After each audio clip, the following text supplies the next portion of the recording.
Hello, চলো আজকে তোমাদের একটা সুন্দর নেক পিস বানানো দেখায়, যেটা তোমরা খুব ইজিলি যে কোনো ওয়েস্টার্ন ড্রেসের সাথে পরতে পারো। তো চলো শুরু করা যাক। তার জন্য লাগবে দু রকমের বিডস। ছোট ছোট রেড কালারের বিডস দিয়ে প্রথমে সুতোর সাহায্যে গেঁথে নিলাম। তারপরে মাঝে মধ্যে ছোট ছোট সাদা রঙের মতি অ্যাড করছিলাম। এইভাবে একে একে লাল বিডস আর ছোট সাদা মতি অ্যাড করে এরকম লম্বা চেন বানিয়ে নিলাম। সেম এরকমভাবে আরও বেশ কটা বানিয়ে নিলাম। এটা দেখে খুব ইজি বলে মনে হলেও এটা কিন্তু ভীষণ টাইম টেকিং, কারণ এত ছোট ছোট না বিডসগুলো। প্রায় লম্বা এরকম 10টা চেন বানিয়ে নেওয়ার পরে সবগুলোকে গিট বেঁধে নিলাম।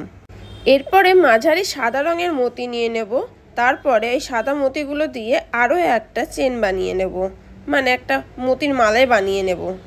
এরপরে ওই মতির মালাটার সাথে ওই যে আমরা আগে 10টা চেন বানিয়ে রেখেছিলাম ওই চেনগুলোকেও অ্যাড করে নেব। ব্যাস রেডি হয়ে গেল আমাদের ওয়েস্টার্ন নেক পিস। চলো এবার দেখে নিই এটা কি করে পরতে হয়।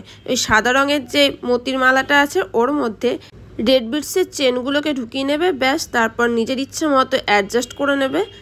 ব্যাস রেডি হয়ে গেল আমাদের একটা সুন্দর নেক পিস, যেটা যে কোনো ওয়েস্টার্ন ড্রেসের সাথে খুব ভালোভাবে যাবে। আজকের এই জুয়েলারিটা তোমাদের কেমন লাগলো আমাকে অবশ্যই কমেন্ট বক্সে জানাবে, আর ভালো লাগলে অবশ্যই একটা লাইক আর শেয়ার করে দেবে। চলো আজকের মতো এই পর্যন্তই, আবার তোমাদের সাথে কালকে দেখা হবে। Tata, bye bye.